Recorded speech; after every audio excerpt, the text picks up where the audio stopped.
One West, 125th Street. Look, y'all put y'all faith in presidents like they gon' change this country. Run the league and let y'all play cause y'all gon' make a money. Fuck Obama, he ain't come here on cargo slave ship. What the fuck he do for blacks in his administration? I'm waiting, patient like a saint. Black, Hispanic, Native, they hate your ass the same. Hate Christ in their image, paint you as a slave. God ain't all love, scriptures say he hate African soul niggas, they know we not the same. School to prison pipeline to get you off the streets. Put you in the cell toilet connected to the sink. Molested as a kid, she prostituted as a teen. The byproduct of Martin Luther King dream. They just took the yoke off, my nigga, we ain't free. We living bleak in these wastelands of poverty. If you don't know the truth, then the lie sound promising. Prophecy, gift and the curse. Dylan started killing, they was sitting in church. Black folk forgave him, man, this shit is absurd. You should never love your enemy, that shit ain't gon' work. Yeah, fuck dying on your knees, you better die in glory. Man, I joined the UPK, taught me the art of warring. I took a nigga life like mine to be recognized. I feel that pain every day, it can't be reconciled. Pops banging, my sister a prostitute. My brother got life, and somehow I still found the truth. War ready, no cowards, no excuse. Fuck reparations, you can't bandage no open wounds. Blood on the leaves, body swing hung from a noose. I was on a run in Nashville and I found the truth. I called the school, classes being held by the shot on my life. I want to be a gangster like a child. Do this for my brothers, real brotherhood. Everything we do, we got it out this book. My nigga, I can never be no African. UPK the only authorized acronym. I'm passionate about my brothers and sisters. We in hell, I ain't got nothing against them. That's another religion. If it ain't under your honor, ain't he murdered by them and got a hug from your honor. That's the way out for a coward in my observation. They don't fear the Lord, they indoctrinated. Wolves in sheep clothing, Joe Osteen. Real priests bringing back black royalty. One West on my headpiece, ranking order. Can't let them trick me off the streets, I gotta raise my daughter. I got brothers at the border ducking ICE agents. I got the name change, it was life changing. My family thought it was a game, put on all black, they said I was going through a phase. It's more of us in jail than it was slaves. Chose by the Lord, we could never be the same. Soon as they born, the wicked go astray. They left the truth, they wasn't with us anyway. Niggas weak, they just saying anything to be truthful. We don't want no cowards anyway. Look, coronavirus, that's a plague. You don't get too much sleep when you waking up the dead. First camp, I cut off all my dreads. I took an oath when that oil hit my head. Niggas capping like they lids. I'm a priest, I never stick no fork in no pig. I was dead till I found out how to live. This brotherhood taught me how to be a man. I came back to my roots, I had to dig. A couple gaps I had to bridge. I got a rib, I'm married to this work. You wanna serve the Lord, he ain't in the Christian church. Came back to my roots, I had to dig. A couple gaps I had to bridge. I got a rib, I'm married to this work. You wanna serve the Lord, he ain't in the Christian church.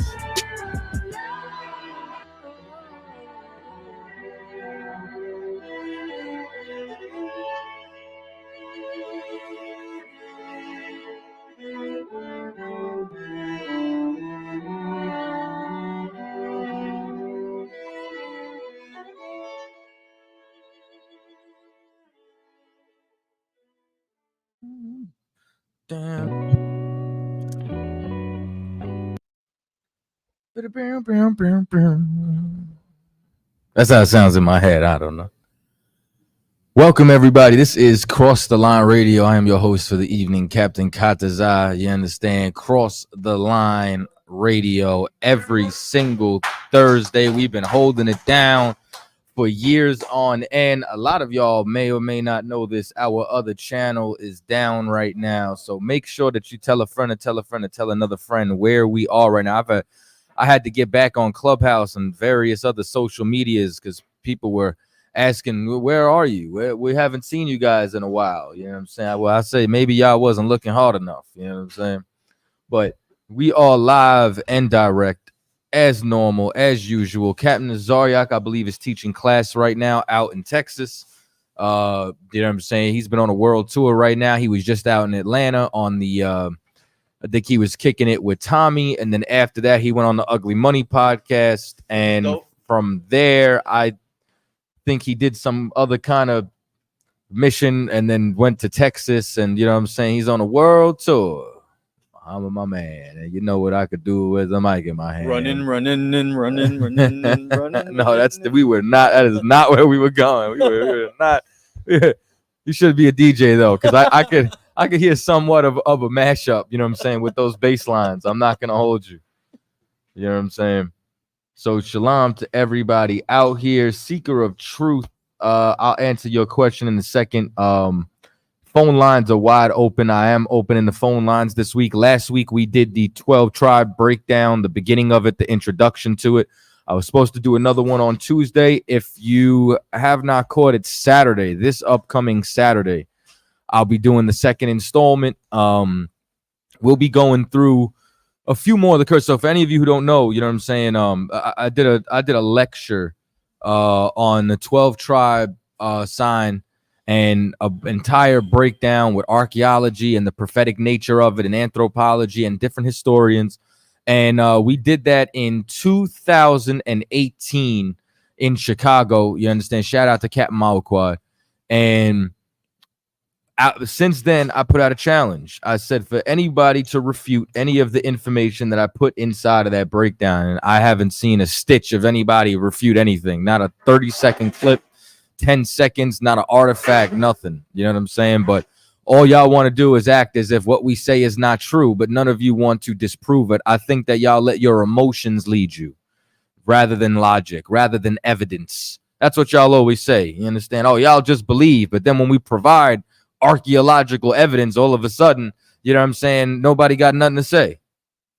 Well, that's fine. So what I'm starting off doing is basically showing you how to counter some of the arguments that's against the 12 tribe chart, 12 tribe sign, 12 tribes, you understand, in which we teach all the blacks, Latinos, and Native Indians of Negro or Indian descent on their father's side. And I think that goes over a lot of people's heads, because they think when we say Hispanic that we're talking about people who came from Spain. No, the same way you call yourself an American, an African American, a Democrat, a Republican, you understand, whatever the case may be, that is some title, some label that we don't call or the Lord did not call us or consider us. What happens is, you know what I'm saying, it's the same thing when it comes down to the quote unquote Latinos or Hispanics. We call ourselves by the titles and identities that our oppressor gave us from the Caribbean, South America, Central America, whether it be through Portuguese, whether it be, you understand, through the Dutch, whether it be through the damn Spanish. You know what I'm saying? So a quote unquote indigenous Latino who's now calling himself Cortez is no different than a so-called African American who calls himself Johnson, Washington. You understand? And that's the main thing you have to understand, is that we are all brothers through that diaspora, through that pain, and you understand, cousins according to the 12 tribes of the nation of Israel. Damn, I blacked out for a second. I was just going on autopilot. I definitely was on autopilot. I just came back. So definitely subscribe. Make sure you hit the bell if you want to be able to see that. So that'll be Saturday. I don't have a time yet. Shout out to Officer Thabawan. He'll be joining me. Maybe Officer Dawada as well, unless he's still on vacation. Last time I talked to him, he was about to go to the Bahamas. You know what I'm saying? So shout out to Officer Dawada out there in the Bahamas. You know what I mean? And Tribe Vibes, man. I got some news for y'all. I got an artist coming to Tribe Vibes.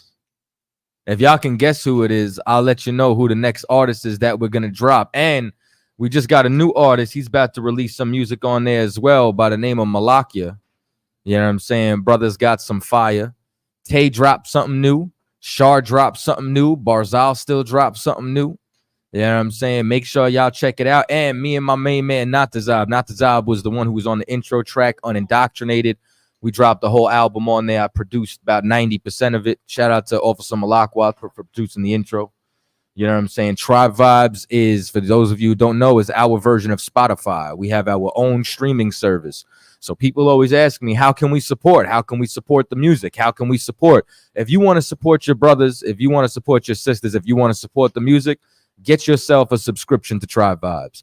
You can go straight to your App Store or your Google Play Store. You can type in Tribe Vibes with a Z. It will pop up. You can download it and leave a review. All right.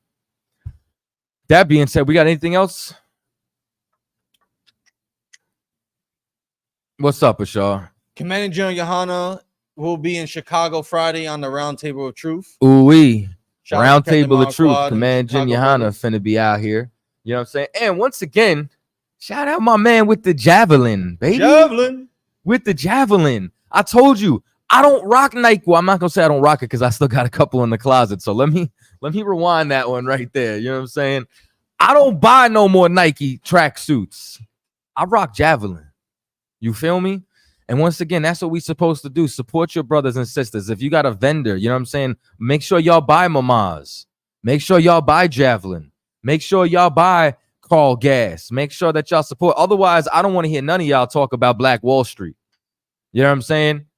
Like I'm telling you that we have our own Spotify and y'all ain't subscribed. Don't talk to me about Black Wall Street. Don't say buy black or brown. Don't do none of that. And you ain't supporting, you understand, your brothers and sisters that got businesses. You know what I mean? But y'all gonna buy that Dove soap. Yeah. You're gonna get that Irish Spring. Let a black man make some soap. Y'all gonna be like, I don't know. I'll think about it. Nah, man, go get Mamaz. They got fire products, man. You know what I'm saying? I use they sandalwood lotion. I use, you know what I'm saying? They got deodorant, they got everything, man. Make sure that y'all support. And if you could too, make sure that you drop the live link in the chat. Oh, I got it. Yep. Y'all can come on the screen, y'all can call up. Phone lines wide open, 917-779-9499, 917-779-9499. I got a whole bunch of people who talk a whole bunch of smack, but they never end up calling up because y'all really scared. And what else, man? Am I missing anything else promotion wise? You could drop if you could I'll do it. Matter of fact, I'll handle that part. But also a couple of other things going on. If y'all didn't catch General Mahaiman's class, you know, he brought up a couple of valid points, right? So around the time of Kevin Samuel, you know what I'm saying? That's when the entire discussion about a high valued man decided to come up. And what all these women were talking about was men that made more than 6 figures or 7 figures or who could take care of them. And a high value man is somebody who's a career professional and you need X dollar amounts to take care of this amount of kids and this demographic and so on and so forth. And now here we have, and here's what's crazy, right? I don't like to, this is why your reputation is so important. And this is for anybody to know. Your reputation is extremely important because before all of, you know what I'm saying, the dockets, the dossiers, the court cases, and everything, you understand, came up, you could bring them on the screen. You know what I'm saying? I'm gonna be with you in 1 second on Common Sense. Before any of that came into play, because of the content and the reputation that Diddy's had for the past 3 decades, when Cassie decided, you understand, to come after him, I said there might be some truth there. Now, I'm still going to turn around and say allegedly because it wasn't proven at that direct time, but I was a little bit more inclined to believe him. Then the next day, within 24 hours, he zelled her that money. Right then and there, I said that's got to be guilt, the way they handled that out of court. And then now you're starting to see all this information pour out. And if something comes up with somebody, right, that they have no history or no track record, your reputation can protect you. You understand? Like, your reputation can turn around and say, you know what? Maybe they didn't do it. Did he do it? Diddy did it. And now it's on camera. Now it's on tape. Why did it take so long to come out? Because rich men are protected at the highest levels. I don't know who Diddy pissed off. I don't know if he didn't pay his Illuminati bill. I don't know what it is. Shout out to the gravel pit, like you said. You know what I'm saying? We're going to get back to this topic. Uncommon Sense, man. State your name, state your business, state where you're from, what's going down. Hello, could you hear me good? Yeah, I hear you loud and clear. What's going on, brother? Shalom, Cap. Hey, Um, I have, I guess, two questions. Well, one question and possibly a comment. Um, mhm. but my first question is in the scriptures, right? It talks about being reincarnated, but you don't know, you won't know who you are or who you used to be, I should say, right? Correct. So does that apply? That wouldn't apply. That would apply to everybody else but Christ, right? Because they say like when Christ has his kingdom, he's going to rule for 1,000 years, well, pretty much forever. But only way he'll know he's Christ is rather he's not going to die, or he would Well, have to. go ahead, go ahead. No, go ahead. Finish it. Um, and this is just me, just how I'm perceiving it. So, Mhm. correct me. That's why I'm calling for some correction or whatever. But um, from my understanding, is it's going to be Christ's kingdom for forever, right? Or what they say is 1,000 years. I'm not too sure of the scripture. But wouldn't that mean if it's going to be his kingdom, it's going to be one out of two things? Is rather we age like how we used to age, I guess before, when we were like getting into the hundreds, or being really old, or he's gonna have to know who he was in a prior life if Mhm. he's gonna rule for all that time. You understand what I'm saying? I don't know if I'm explaining it No, no, correctly. I get exactly what you're saying. So, I'll go in reverse with what you said. One, um, Christ came to undo everything that was done from the beginning, like when it says with the first Adam and the last Adam. Now, it doesn't specifically say that we'll live that long, but it is a possibility based off of, understand, the fact that he's that Alpha and Omega, the beginning and the end. The first Adam brought the sin in, the last Adam, which he is taking it out. So that's a possibility, but it doesn't say it directly. But you wouldn't be wrong to speculate it or to have that question. Now, Christ resurrected in his flesh, so when he comes back, he's coming back as himself.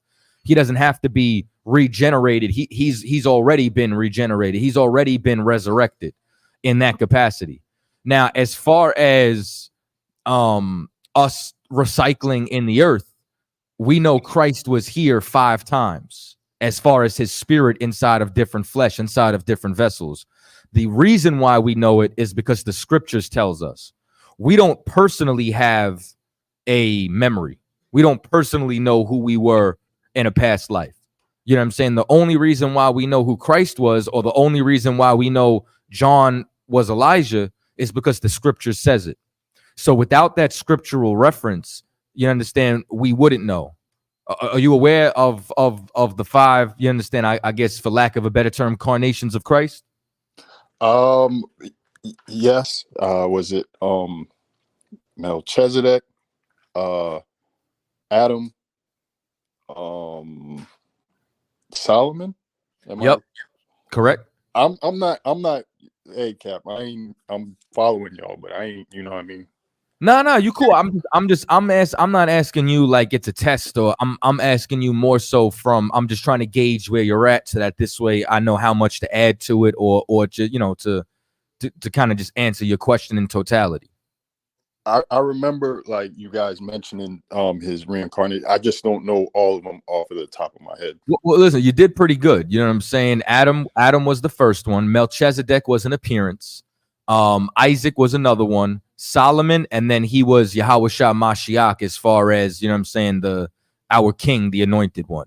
You know what I'm saying? So those were the 5 appearances. But when he comes back, he's coming back in that vessel he resurrected it. Okay. All right. So yeah, so he knows who he is right now. He's waiting for the Lord to give the order to send him back with, you understand, with his legion of angels, Okay. or So legions rather.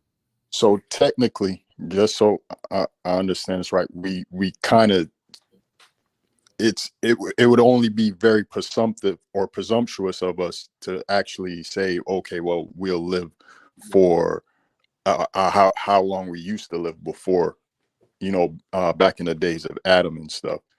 So kind of we don't have an definitive answer. We could only assume, I guess, would be correct. So one thing that you're going to learn about us is, you know what I'm saying, what I was taught, what I was told, we don't add anything to the scriptures. Now, it is a question to speculate, because if he's taking everything away that was done from Adam, that is a possibility. You know what I'm saying? The scriptures does say we'll reign with Christ for 1,000 years. How directly in that capacity will we live that long, or will just our seat and rulership pass down to our heir and so on and so forth? You know what I'm saying? That's to be determined. But it's a possibility just based off of that, but there is no definitive answer. So I won't be philosophical with you. I'll say it's wishful thinking. I hope for it. It would be great. You know what I'm saying? Like that, it sounds dope to me. You know what I'm saying? But I can't show you where it says that, so I won't teach it to you. Okay, cool. Okay. My other, I guess, question, it's a question / comment. I don't know. It's just something that's in my head, right? Okay, the respecter of persons, and I don't know if this is going to be good or not, but I'm so happy that you said this, because I wanted to talk a little bit about respect of persons today, but please continue. I'm sorry for interrupting you. Okay. Now, would it be considered respect of persons, right? Because I've seen a lot of Israelites do this, and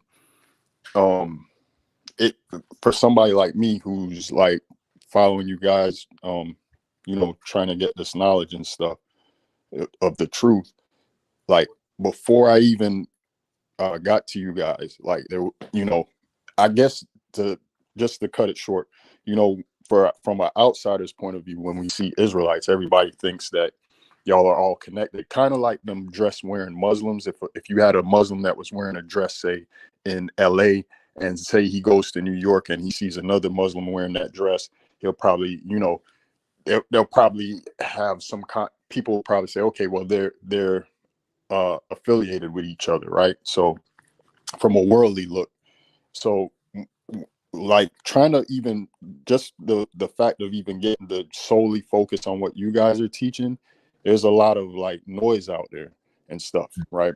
And the respect of a person thing came in because I seen a lot of groups, because you know how the YouTube algorithm goes or whatever. If you look at a particular subject of something, then you're going to get like a slew of things probably circumventing that particular subject or whatever. And that's what happened. So I never looked at the IUIC stuff ever. And I'm glad that you guys like put out stuff there to like expose them and stuff like that, because the thing that put me off about them is the colors. It was purple and gold, and those are like and it's not like it's one person. It's like, why is this a uniform? Like, are we Catholic? Everybody got to look the same, right? And it's those colors. Is specifically those colors. I never watched them. I never knew, just because of the colors, and that was because it's like those fraternity colors, like them right? Q-dogs, and I know the gay shit that they do.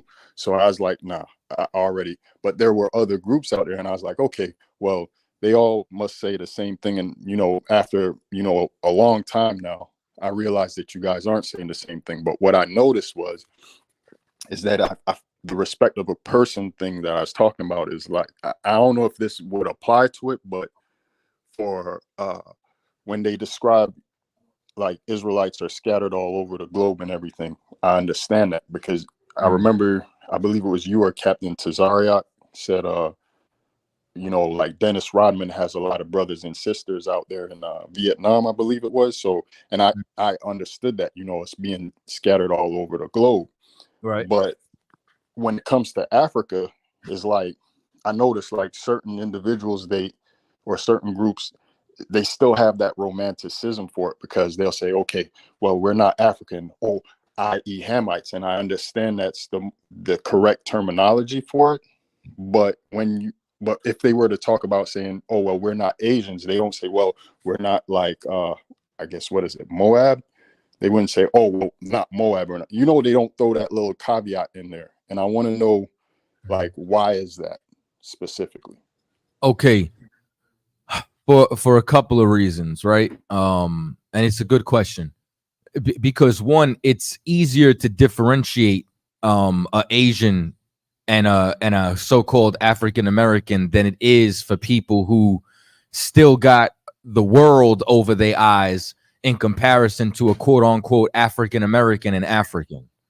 Because it's there's certain things that don't have to do with indoctrination that they're easier to see. Like, for example, there's no indoctrination on classism. You know what I'm saying? So it's very easy for us to see rich and poor, and it's something that affects us so closely. So the rich are always going to be aimed at the poor because there's no indoctrination towards it. It's kind of like you remember the people with the submarine, the submersible that yeah. you know what I'm saying?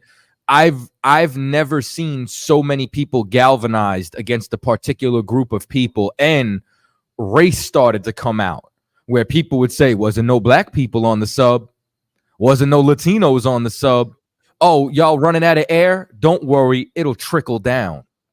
You know, trickle down, like they say, the trickle down economics. Exactly. So it's like what I noticed from that is we don't see race because of indoctrination. We think that, you know, the conversation of race should go out the window and we are the world and we should be a rainbow.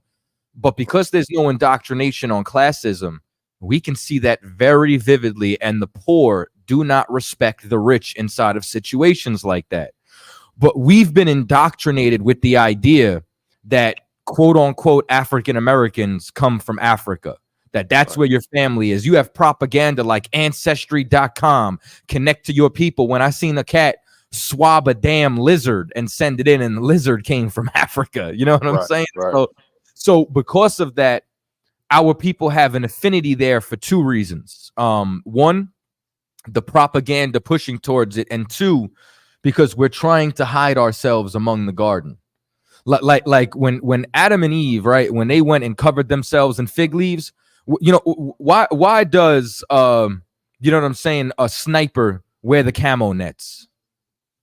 For camouflage, to blend in, right? He wants to blend in with the surroundings. Well, what we try to do is we try to camouflage ourselves into societies. And because our society is almost profane to call yourself an Israelite, we have to go validate ourselves with people we believe are recognized. And no one denies the Africans from being a nation because they have their own sovereign countries. They have their own nation. They have their own language. So instead of looking at the Israelites, you understand, in Flint who don't have water, instead of looking at the Israelites we know in Brownsville, instead of looking at the Israelites we know that are in Baltimore, which Baltimore, they said, is worse than some third world countries over there. You know what I'm saying? Some of the wards over in Louisiana.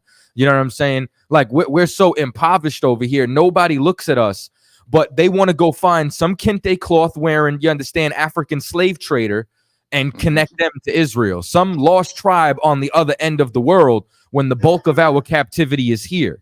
And it's not to say that there's no Israelites there, but we have that affinity because we will try to find a way to validate ourselves because we don't believe in what the Lord gave us. We don't know how to be without the fig leaves. Remember, before Adam and Eve had them fig leaves, they were naked and unashamed. You understand? Like your nakedness is bearing what the Lord gave you naturally and not looking to cover yourself up with something else. And that's what we do. We do that with weave. We do that with bleaching our skin. We do that spiritually. We do that, you understand, when we try to be a part of democracy and we say that we're Democrats and Republicans. We do whatever we can to attempt to blend in with a society that we believe is powerful, because we don't look at ourselves as that, and we don't come back onto what the Most High gave us.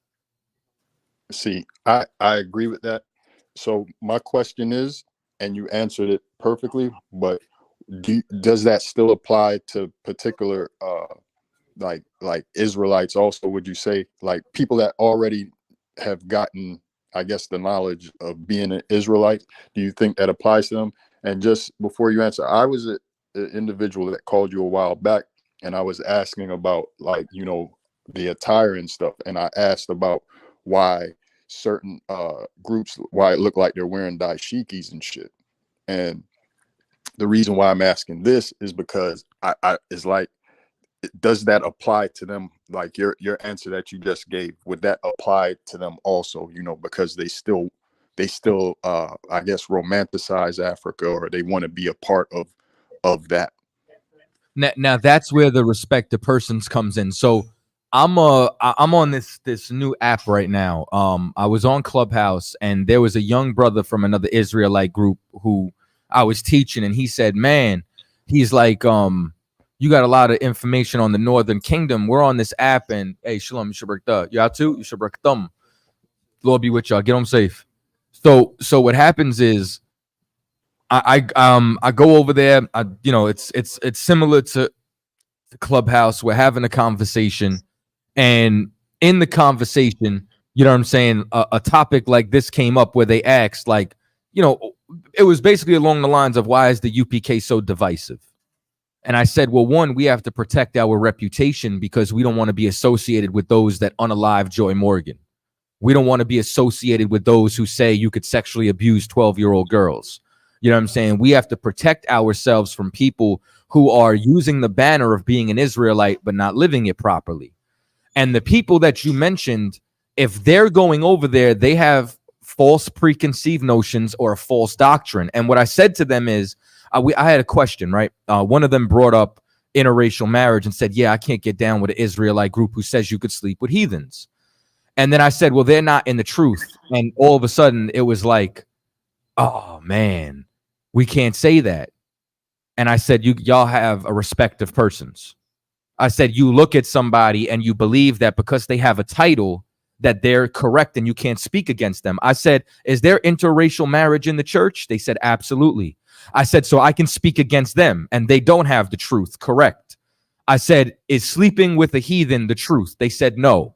I said, so how does someone who identifies as an Israelite saying that have the truth? And they said, I see your point. Yeah. And I said, listen, if we're going to say we have the truth, we have to not only be bold with it. I said, but who are we to not be able to look inwardly? Didn't the Lord say he would clean his house first? If the Lord said he would clean his house first, if I can't speak against someone who claims they're an Israelite, how can we fix ourselves? So we're supposed to just tolerate that? We're supposed to let someone go astray because they say they're an Israelite? No, we're supposed to come against every false doctrine, no matter what you identify yourself as. And I'm not going to tiptoe around it. And if I become your enemy because I tell you the truth, so be it. So I say all that to say this. Your question is rooted in the fact that because someone calls themselves an Israelite, they're valid. I'm going to explain this to you. Mm-hmm. I don't have respect of persons. And this is what I know. I know my pedigree. I know Commander General Yohana studied at the foot of the seven heads. I know he was given charge of this school. I know he's deeper in the game than any other Israelite group out there trying to run with a banner or doctrine that you understand that they've taken from One West. And this is what else that I know. You understand, which is just something extremely simple. You understand that when it comes down to it, I had oil poured on my head from a priesthood, and you don't leave a priesthood. I don't know who poured oil on your head. So someone who identifies as an Israelite, you are my brother. But I can't respect you as a teacher, even if you have teaching ability. I can't respect you as a prophet because you did not come through the guild that I came through. You didn't come through, you understand, the tutelage that I came through. You didn't pass the examination I passed. You didn't graduate Hebrew Academy. You didn't shut your mouth for months on end and carry camp equipment. You didn't earn your stripes like the men I labor with. So while I look at you as a brother, I cannot look at you as a man of God because you are not within my gate. I don't know you. And for anybody else out there, continue to search. Like if you're searching, brother, search. Don't believe me. The scripture says try all the spirits. What you're going to find out, though, is if you're sincere, is that this is the home of the truth. And that's the best thing I could tell you. You know, that's funny that you said that, Cap, because that's what you had told me this before a while back when I called y'all. Well, the truth don't change. yeah. You told me that. You said it. I might be misquoting you wrong, but you said don't let me piss on your shoes and tell you it's raining, something like that, right? And and you were like, you said the same exact thing. If you search and look, you know, don't believe what I say or anything like that, you know. And that's the main reason why I mainly just pay attention to y'all, like anything that comes up, because I get feeds, you know. Obviously I'm subscribed to a lot of y'all channels and stuff, and you know, you end up getting the other stuff too, and I call them like distractions. So I always try to block them. Them niggas got a lot of channels, boy, because I block everything that comes up, but it's like, it's just like one after the other after the other. But just another thing that I needed to ask you, since we're on the subject of like the African thing, right? In my head, and tell me if I'm explaining this wrong or not, right? But in my head, like I look at, for instance, you know, I noticed y'all had the shirts that said "True Holocaust." If I might be reading it wrong, but I remember y'all had the shirts that showed, like, you know, the slave ships and stuff in the sardine-like manner. Okay, so my question is, right, like, is it safe to say that I could call like the Africans pretty much our versions of Nazis, like just like the Arab and just like any kind of European also included, you know, the so-called Jewish man, because they had some of the first and largest sugarcane plantations in, you know, South America and the Caribbean. So is it safe for me to classify Africans also as our Nazis because they were also the architects and perpetrators of the transatlantic slave trade? What I would do is, this is more so how I would explain it, right? I would just say that all of these other nations oppress us in the same way that Nazis oppressed, you understand, the imposter. A Nazi was just an oppressor to one group of people. You know what I'm saying? Now, if you wanted to draw the line and compare it, you know what I'm saying, you could use it as a comparison, but every nation, as you know what I'm saying, as you agreed, has had dealings, you understand, or benefited off of our downfall. And the Hamitic nations, you know what I'm saying, off the West Coast, you know what I'm saying, have been a part of it. The Arab nations, you know what I'm saying, during their slave trade had a problem. The Dutch, the British, you know what I'm saying, what do you call it? And I'm trying to break that, you know what I'm saying, but it's like my fallback word for when I'm thinking. So you're funny as hell. When I was on that app too, somebody was like, if I don't hear it, you know what I'm saying, it's not cap. They didn't even believe I was on the damn app. It was funny as hell. But point being is, all the nations have oppressed us. I wouldn't just put it on one of them. You know, the one that I would put the most emphasis on, because he's done the most crimes in the earth, would be Esau, would be, you understand, that oppressor. But they've all had a hand in it. So I wouldn't just associate that with them only. You know, I wouldn't isolate it, but you can speak on all of them. Yeah, Cap, I'm not isolating it. It's just, my main reason is because I have a real, you know, just a disdain for them. And it's because to me, they're literally the current day's Trojan horse. Okay. Hold that Trojan horse thing. I just want to jump to this phone call real quick. You got a second? Problem. Sure. All right, so I'm gonna come back to you. Hold that Trojan, that horse, because that's perfect right there. We're gonna slide over to the phone lines real quick. 909-402. You're on the air with Cross the Line Radio. State your name, where you calling from. Salam, Yahweh Basham Yasar Brakatah, sir. I'm Swat Ben Gag, calling from Dolan Springs, Arizona. What's going on, Hebrew? You got a question or a comment? Yes, sir. I had a question. I was talking to somebody about when you marry as an Israelite, you can't marry sisters. But they had asked me, why was Jacob able to marry the two sisters that he married, and I didn't have the rebuttal or the answer for that. So I'll just call in trying to get that answer. I got you. So here's what happens. When Moses came and wrote down the law. So prior to the law, we had oral traditions, which was our law, which was our culture, meaning prior to Moses establishing a government structure and law enforcement agency, before we had a reference point, before everything was written down, there was no tradition of if you were to be with sisters. Moses wrote in the law that because of the strife it caused, That's why he separated it. So you could find that in Leviticus, I believe, that we're no longer permitted to be with sisters because it's too close to home and it causes a strife between actual family at times. So to avoid that strife and to not have something so close to home, Moses in his wisdom learned from our forefathers that it's wiser. You could have as many women as you want. You don't need to marry your wife's sister. That's right. Yes, sir. All right. If you need that verse, I just paraphrased it. Let me I don't remember it offhand. Let me see. Hold on one second. I'm Googling it right now. I don't remember it offhand. Yes, sir. No problem. I believe it's in Leviticus, the 18th chapter. It is, let me see here.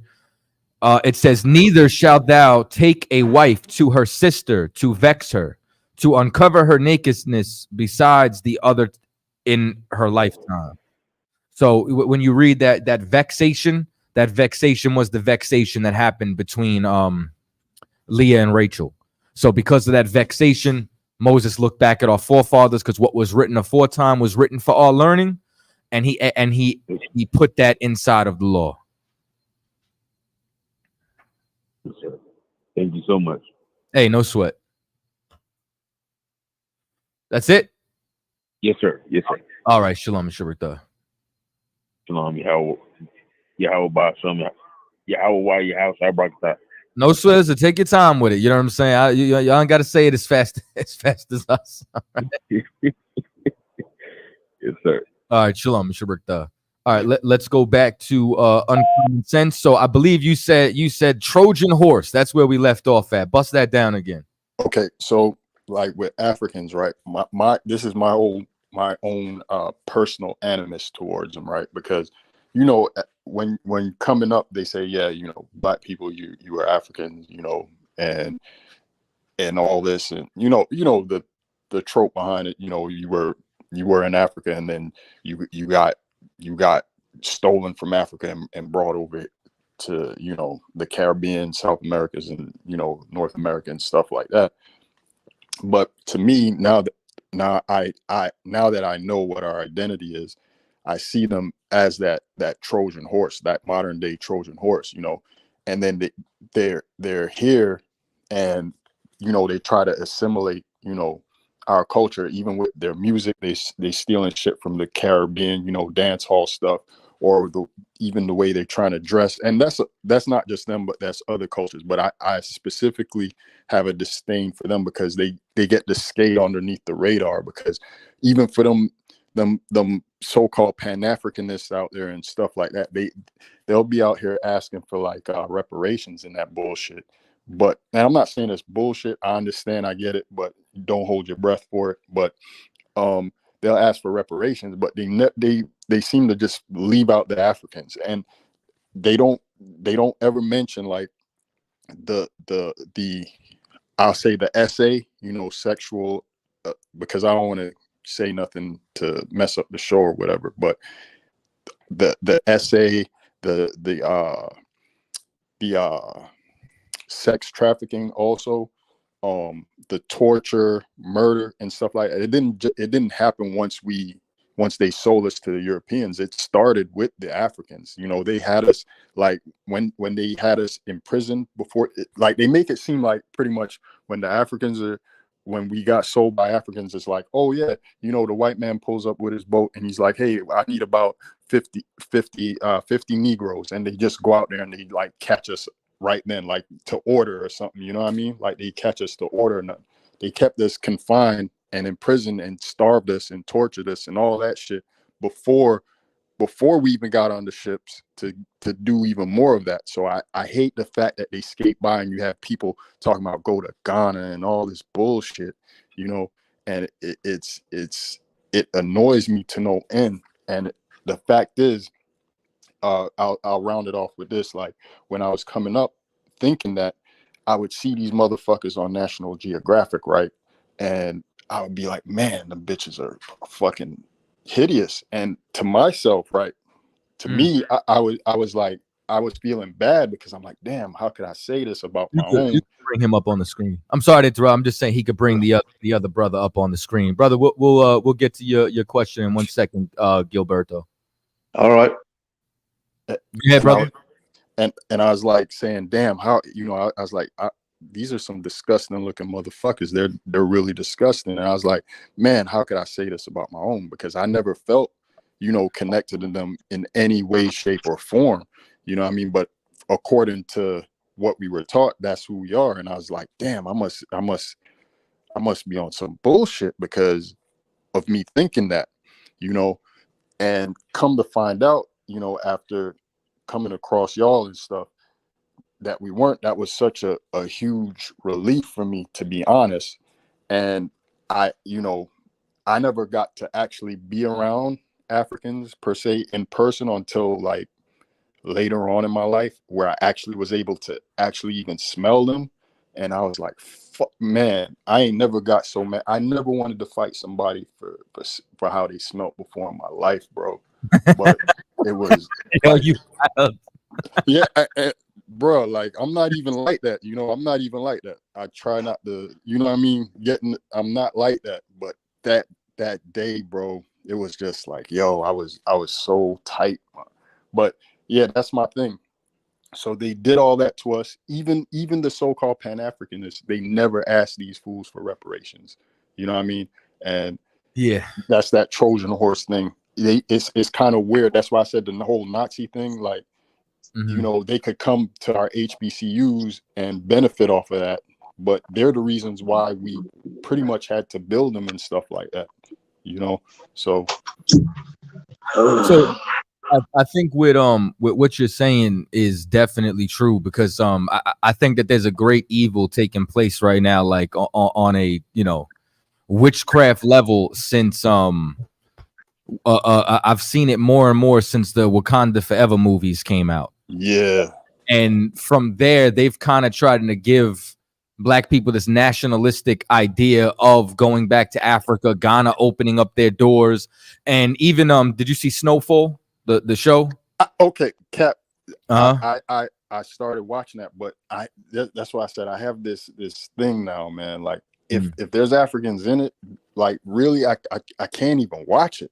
Like it's hard for me to watch shit. I'm with when I learned that Old Buddy was Nigerian too. I was kind of blown too. But my point is, even if you're not gonna watch it, his homeboy, the short one, I can't remember his name. He ended up leaving and going to Africa, and that was his salvation from all the craziness. You know what I'm saying? And he went over there. They showed the scenes of them in the villages and them living better, and it was like they've continued to do that. And what you said is so true. They're literally trying to cut out the tribe of Judah from commerce using Afro beats, using Tilla, using Burna Boy, using you know, like how did two Hamites play Queen and Slim? You know what I'm saying? Like how did a Hamite play Fred Hampton? How did a Hamite play Harriet Tubman? So when you start to look at what's going on, like you look at all the millionaires, or quote unquote now rising billionaires, they came from sports, they came from entertainment, they came from media, they came from music. So now through sports, through entertainment, through media, and through music, they're now, for lack of a better term, like blackwashing or Hamite washing us out of commerce and utilizing them, and through the propaganda of Wakanda and all that, trying to make it seem as if these are the same people when they take their money and they bring it back to their villages. Yep.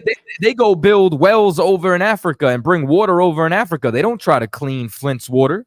They don't do none of that. You know what I'm saying? Because their own people are going to stay with their own people, unless it's like, you know, Akon, who's sold out to the Chinese. You know what I'm saying? Things of that nature. So you're 100% right. Yeah, and Cap, you know, when I saw Captain Tazari show this one thing of like what the Chinese are doing to them. Just so you know, after this point, I'll come back to you. But after this point, I'm gonna slide over to Gilberto. It's all good. I'll be out after this. No sweat. It was Captain Dazarek had put this video up, right, with the Africans getting beat by the Chinese.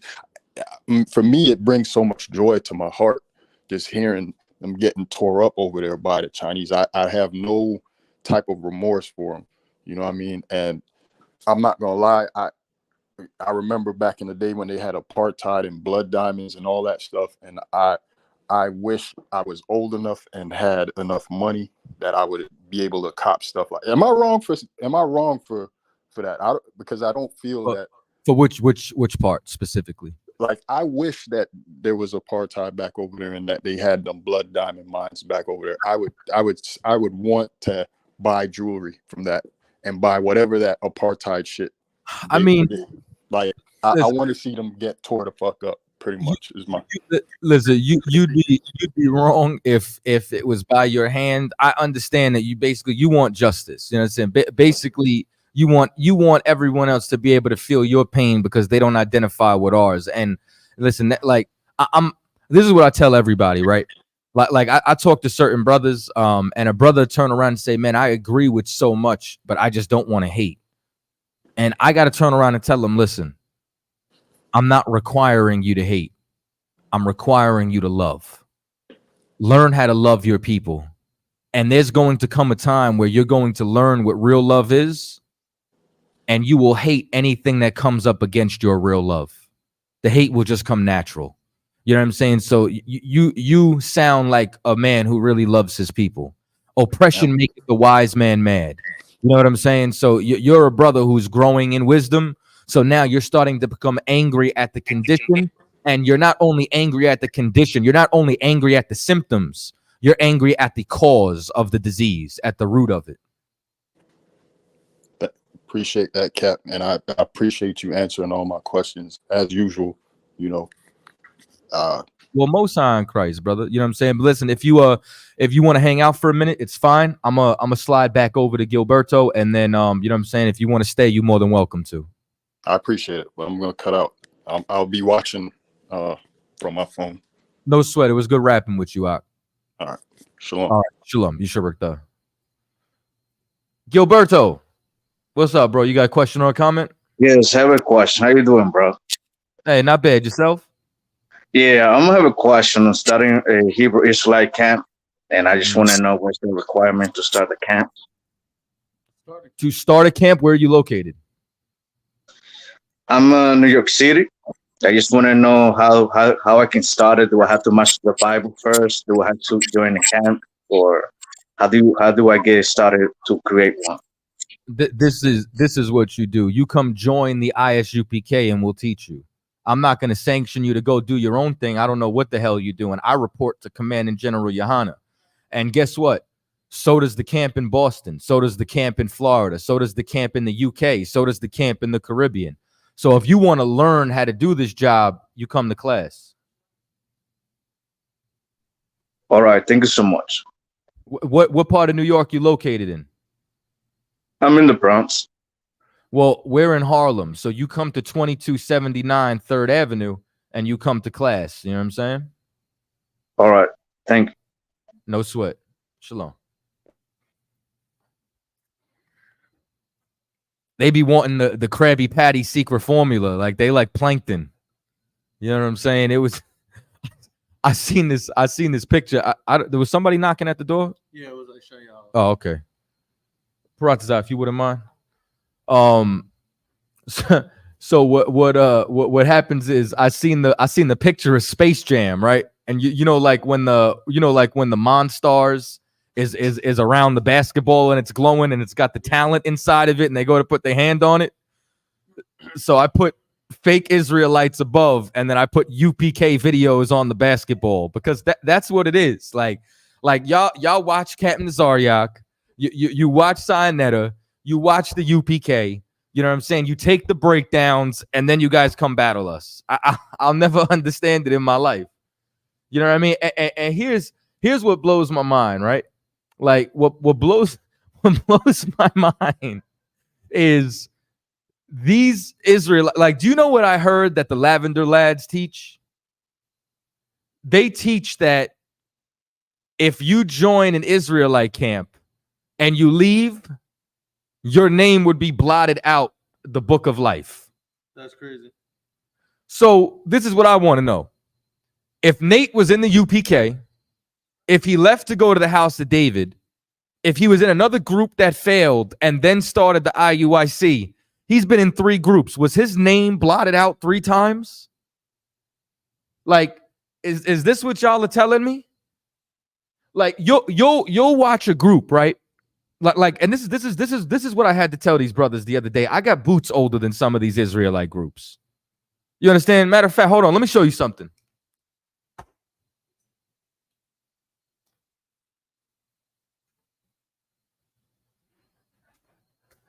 Y'all see this armband?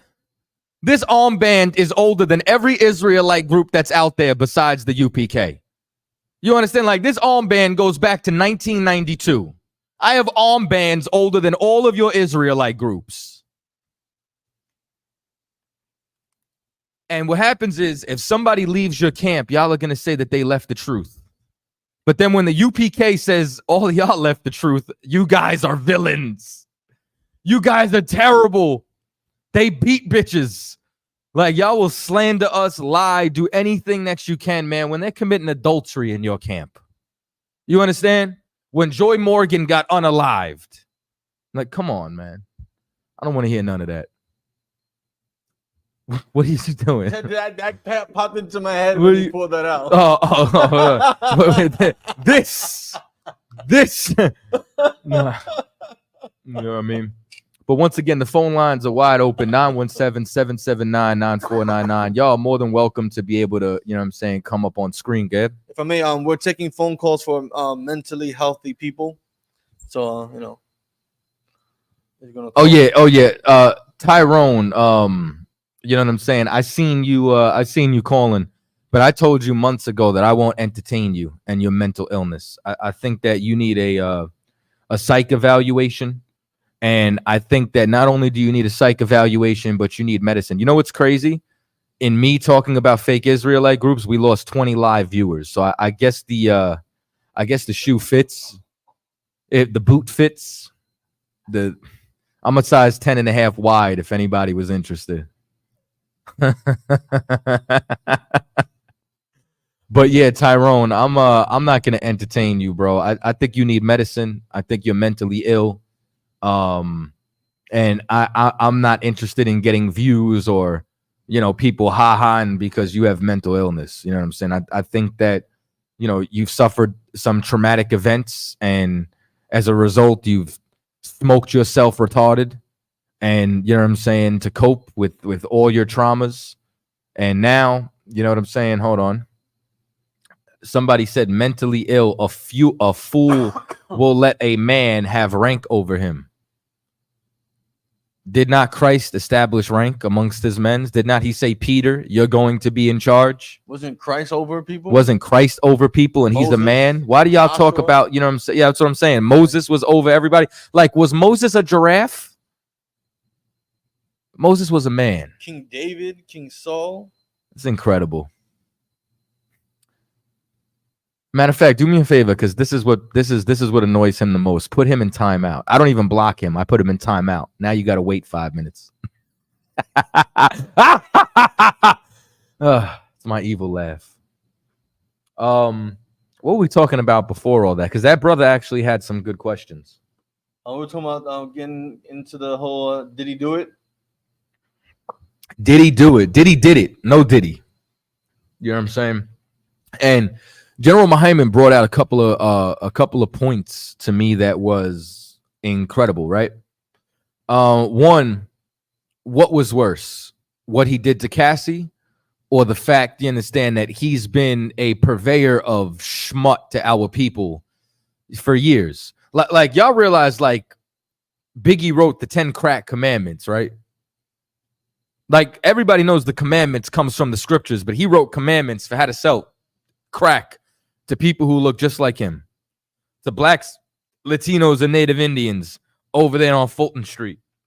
Like, y'all don't see nothing wrong with that. Like, and once again, they look at Diddy as if Diddy's what's Diddy's net worth?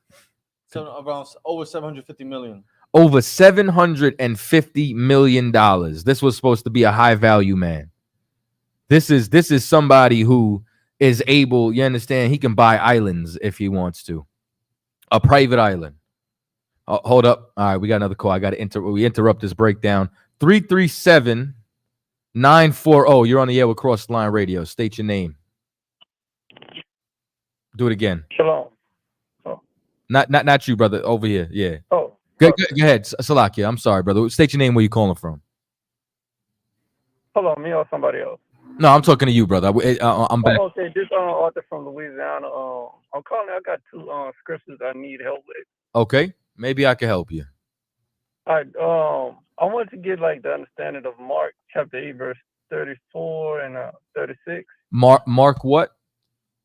Mark chapter 8, verse 36.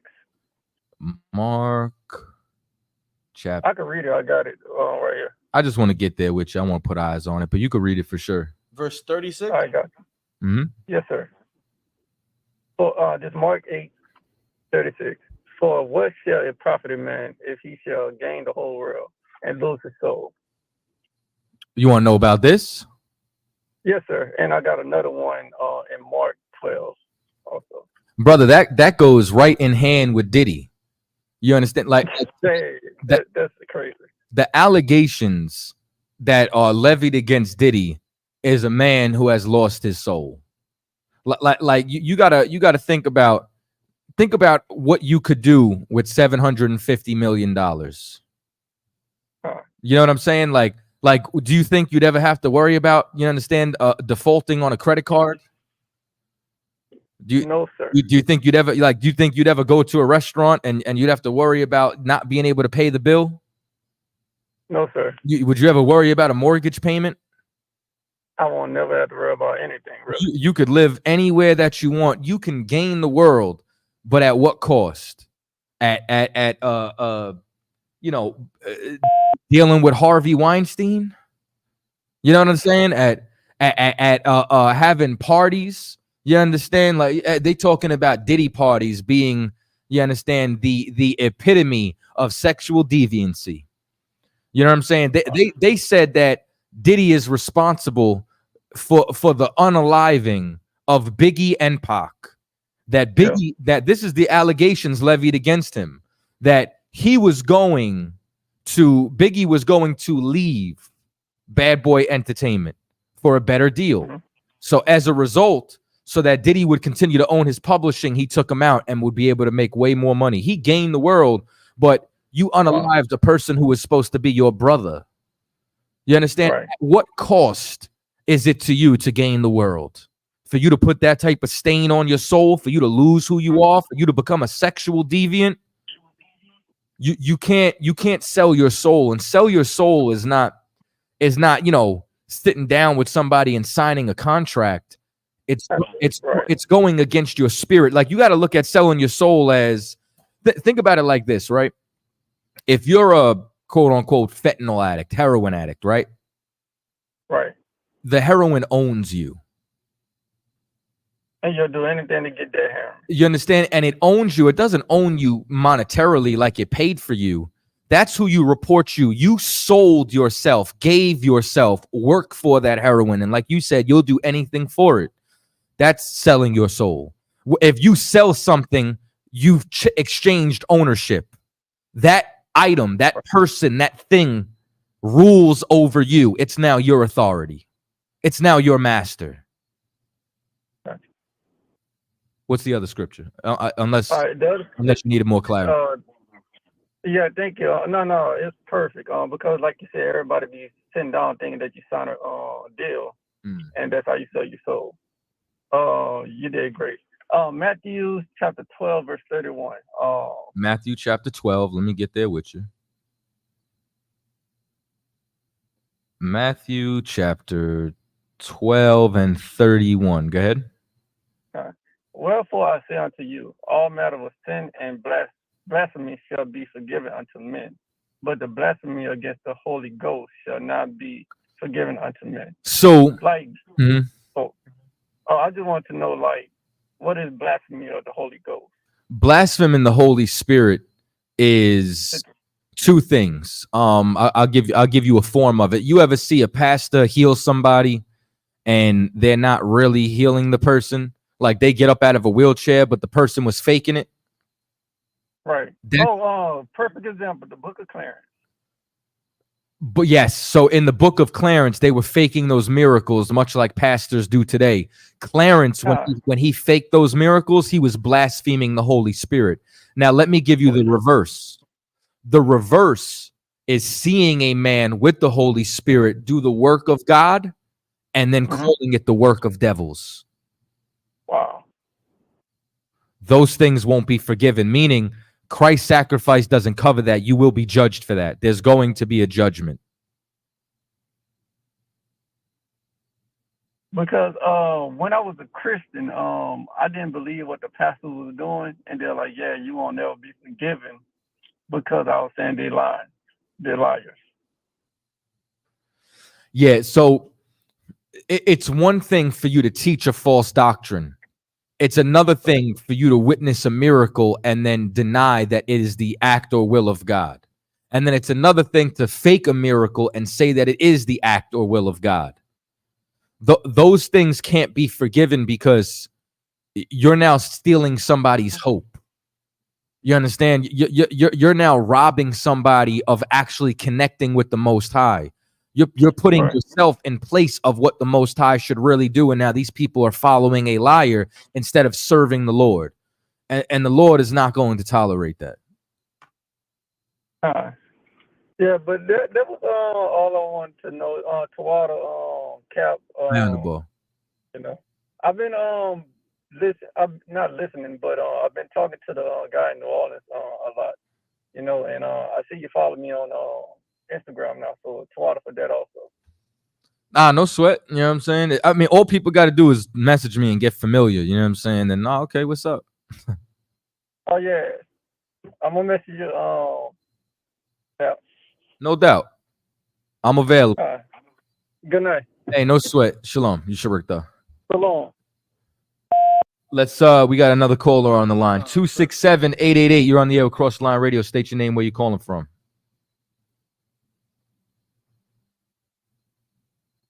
Hit him again.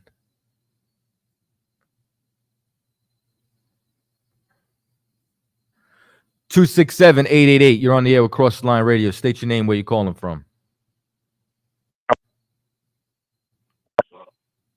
I hear you. Oh, there you go. How you doing there, bro? Not bad. Just who's this? He ain't nothing but the fucking man. Mike Boss say ain't nothing but the man. I can't hear you. Can you hear me now? I hear you a little better. He said what about what? Mike Moore say you ain't nothing but the man. Okay. Now what? I have a question about Romans 8:18. Okay, what about it? What do they mean by the suffering of the present time? Let me get there with you to see the context. You said Romans 8:18? Yes, sir. I got you. For I reckon that the suffering of this present time are not worthy to be compared with the glory which shall be revealed in us. So meaning anything that we go through, you understand, is nothing in comparison to the reward that we're going to receive for surviving this suffering while we're serving the Most High. Like the scripture says, eyes have not seen and ears have not heard, when it comes down to the reward of what our kingdom is going to be like. And all this suffering that we go through, whether it's being rejected, saying that we're in a cult, saying whatever slur or byword or propaganda that they want to put on us, is nothing in comparison to the reward. So we have to endure it to the end. That's beautiful. That's beautiful. All right, my last question, I can't really answer now because I don't have all the facts behind it, but I will call you back, and I appreciate it. Okay, no, what's the topic of it? Just, you know what I'm saying?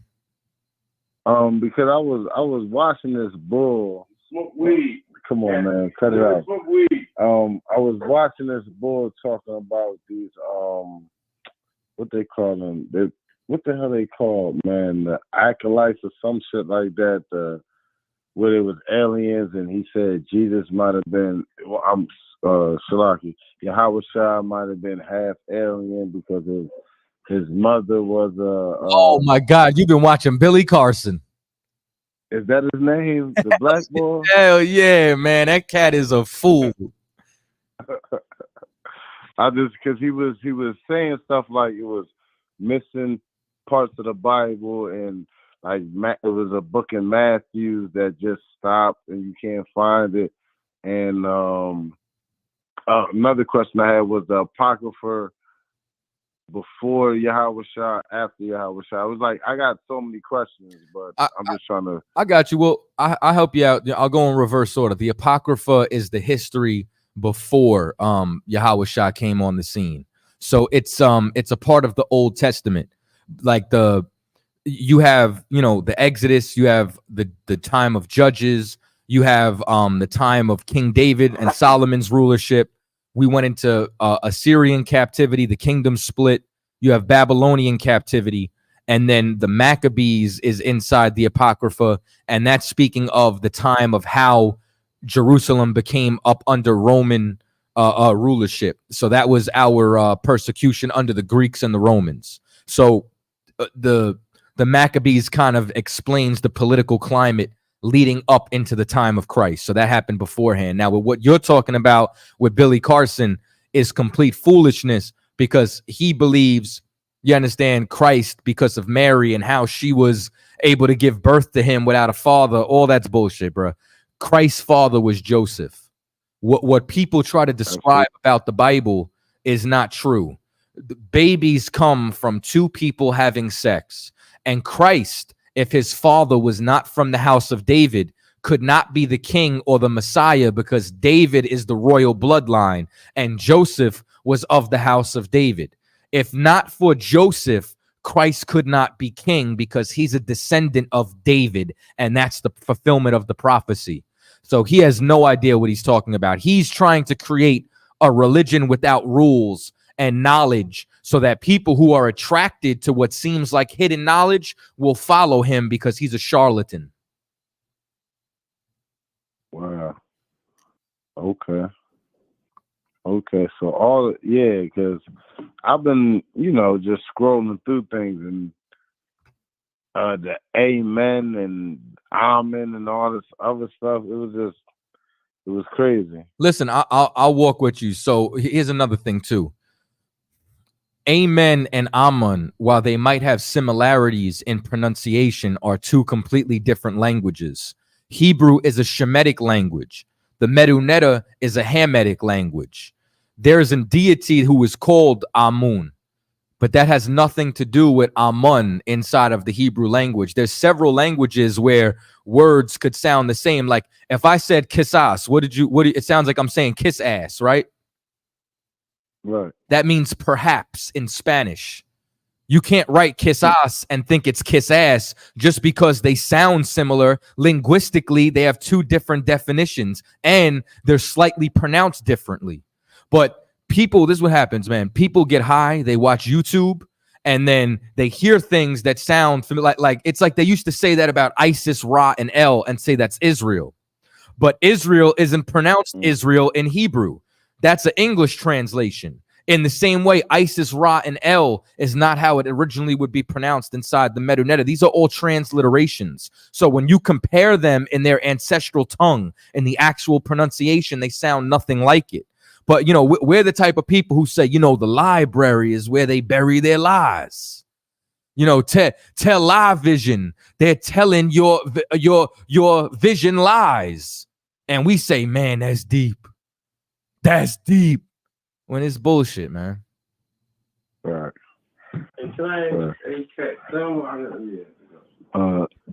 Shalaki, hold on 1 second. Hey, shalom, Cap. Hey, shalom. Shalom, man. Look, I know you said by the both sides. One question: if I got a business And like, I got a security business, so you know, on a Sabbath day, that's my question. Like, I say, can they work? Can they not work? It's a security business. You know what I'm saying?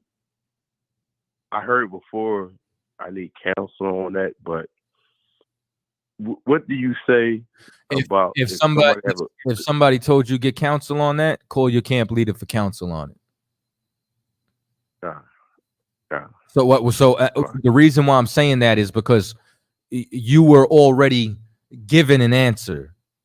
You know what I'm saying? Like, so I don't want to now, and whatever I tell you will probably be the exact same thing. But what usually happens? This is what I find out sometimes, right? A brother will call me up, ask me a question, and then right after that, he'll say, "Dang, General Muhammad said the same thing." Now, first of all, why you would call me after General Muhammad, I have no idea. But did you expect the truth to change? It means you were looking for a different answer or for some wiggle room. So I want to deter that in your spirit. Counsel who he told you to call for counsel. Okay, all praise to the Most High. Look, the ISUBK ain't nothing but the truth, man. Oh well, most. You know what I'm saying? Look, I know Cat the Catazai, you don't take no praise. Listen, he's working through you, man, and I'm giving you the praise because he's working through you, Cat. Because a lot of motherfuckers don't like you, Cat, but I like you because you raw. Most High in Christ. Hey, I have one more question, brother. Come, listen, you can ask as many questions as you want, man. You know what I'm saying? I don't got nobody else in the queue right now. All right, thank you. No sweat. My question is about the book of Enoch. Okay. Can you kind of elaborate what that book is about, and why do people bring it up so much? I guess they said angels was coming to have sex. Well, listen, just let me say this, because from what what you say the black boy name was again? Billy Carson. Billy Carson says it was people, black people like us, that came from out of the sky, was having sex with people.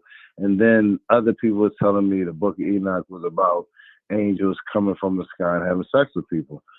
And I just want to know what is, I don't really understand it at all. I got you. So Billy Carson doesn't know the Bible. So what he does is he looks up ancient legends like the Epic of Gilgamesh and the Emerald Tablets and all these different societies and tries to mash them together as if it's everybody's form of history playing telephone, and the older it is, the more truthful that it is, when, you know, all that's nonsense. The Book of Enoch is a collection of writings that they just put Enoch's name on. They're apocalyptic writings that were written in Ge'ez, which is the language of the Ethiopians. They're Ethiopic writings that were just a part of a library, but they were never canonized. They're not a part of the actual scriptures. They're just letters that somebody wrote, you understand? And they have nothing to do with the scriptures. In fact, they contradict the scriptures. There are no fallen angels in the Bible. Lucifer is not an angel. Lucifer is a man. Lucifer is the king of Babylon.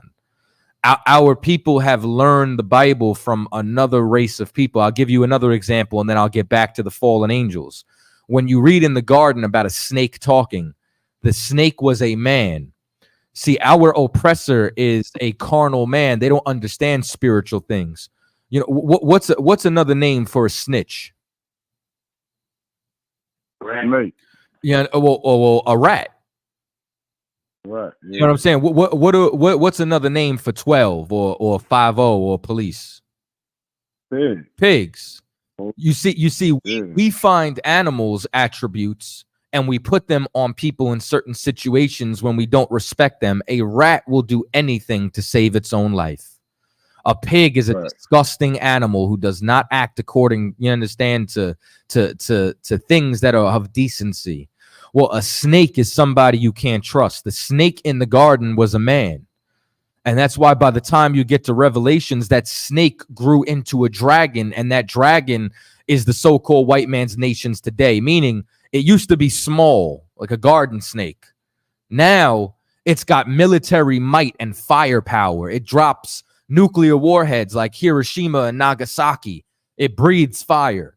The Bible is allegorical. It's metaphorical in certain instances. So there's certain things that's written in a true story, but it's told how we say things. It's told in our language, in our capacity. So our people read the scriptures and read poetry and take it literal because of who we learned it from. Saying there's fallen angels does two things that are extremely dangerous. You understand? The first thing is it takes accountability off of us.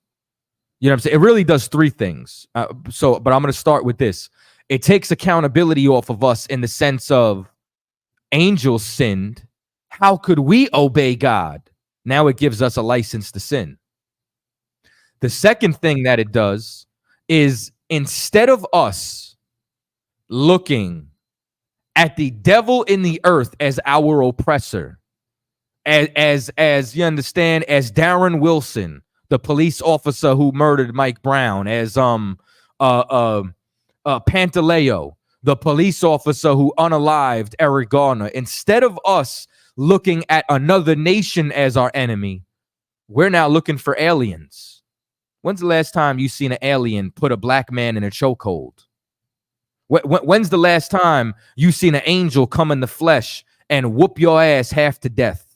You never did. So now it gives us a fake enemy. It gives us something to rally behind that we can't really fight.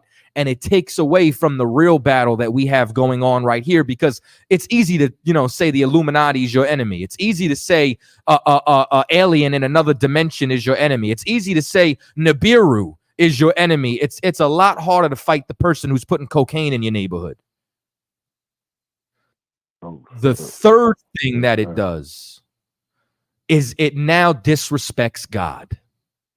Because if God is the most high power, you're telling me his house isn't in order?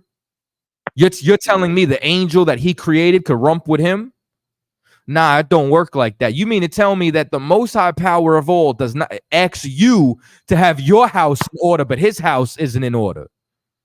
You're disrespecting the Most High by saying that there's fallen angels. Not you. I'm talking about the people who push these agendas and these teachings. Right. I got one more question. Come on with it. All right. So I was having a discussion with another brother about when y'all say there'll be rivers of fire coming from the sky. So lakes of fire. I apologize. Lakes of fire.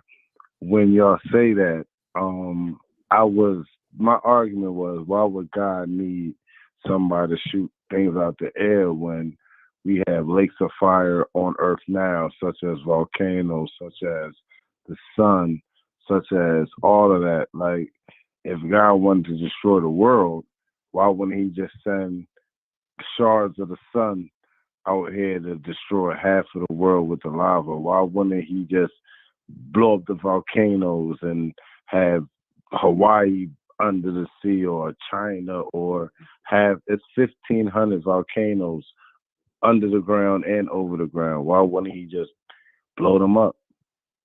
I got you. So one, the lake of fire is not, fire just raining down from the sky. It's called a lake of fire because if you were to be in an airplane flying over, the land during that time, there would be so much fire, it would look like a lake of it. So the lake of fire is these nations after the destruction comes. And the destruction is going to come from thermonuclear warfare. It's also going to come from when Christ cracks the sky. Christ is coming. Okay, you ever hear of aerial superiority? No. Aerial superiority is a military term for whoever controls the airspace. America has had aerial superiority, which is why they've been so victorious in so many battles and they're so feared since World War II. they've now extended their aerial superiority to the Space Force. Why do they have a Space Force? Like, I make the joke all the time. What are they fighting, the Guardians of the Galaxy? Well, here's the thing. Ratchet Raccoon is not coming out the sky. A black man with true aerial superiority is coming back with chariots and the angels, and they're going to rain down terror on God's enemies. And in that battle, World War III is going to stop, and they're going to attempt to fight Christ and the angels. And in that, their nations will turn into a lake of fire because of the weapons that they use and because of the angels who are battling them. And one day you will look at what used to be Babylon and you will see nothing but flames. That the lake of fire is basically describing the utter destruction of that nation. So that's how the Lord's going to do it. And he's not going to do it because he couldn't utilize the sun. He's not going to do it because he can't utilize a volcano. It's just this is what he's choosing to use in his arsenal. You know, if you got a Glock, if you got a 357, if you got an AK, you know, you can pick what weapon you want to use. Well, this is the weapons that the Most High chose to use. Okay. That definitely adds it up, because that was a very big discussion. And my brother's an Israelite. I'm an Israelite as well, but he's going through the schooling and the teaching.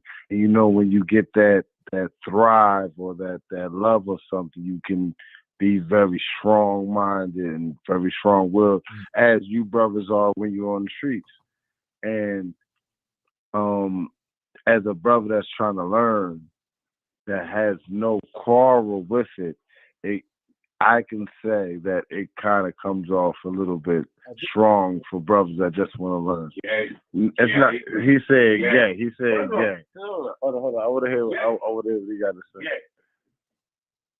Hello? Yeah. Let me tell you, hey, Cat, shit long, y'all. First of all, you was talking to my brother.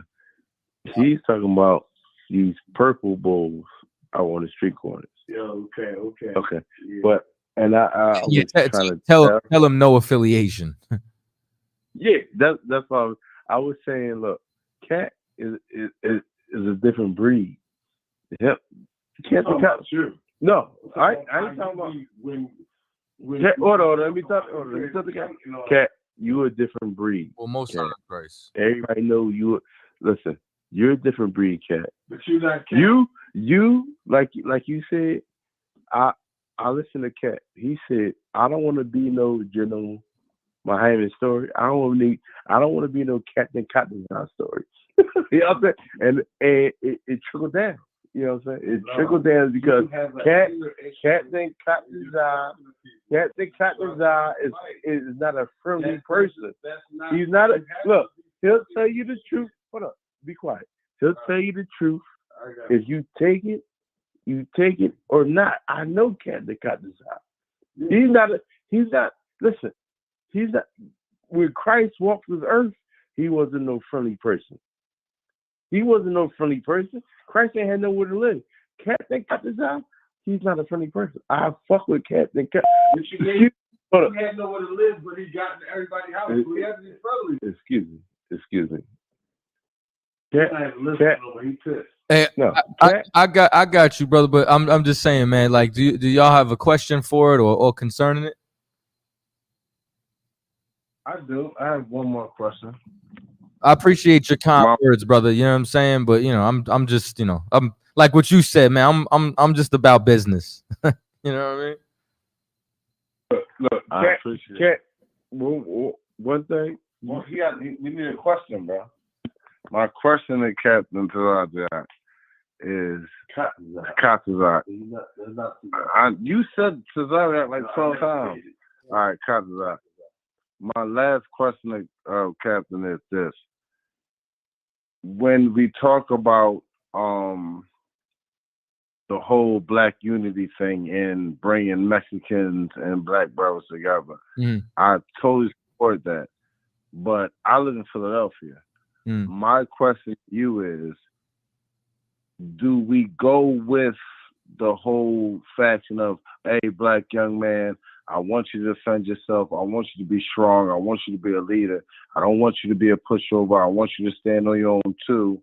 But my era, because I was born in 85, we was fighting.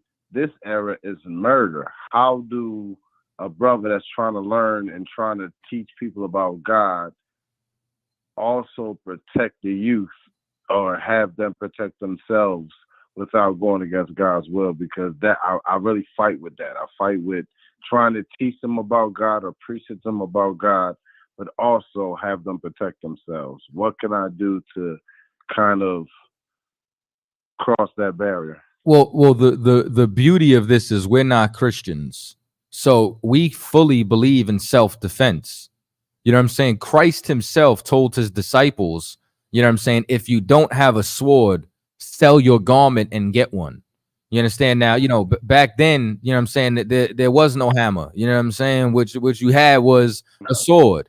Today, you could have a strap. Now, I would say have one legally. You know what I'm saying? And I would say that you got to know who you are, because there's like this is something that I was taught, right? You can't have mercy without the ability to unalive somebody.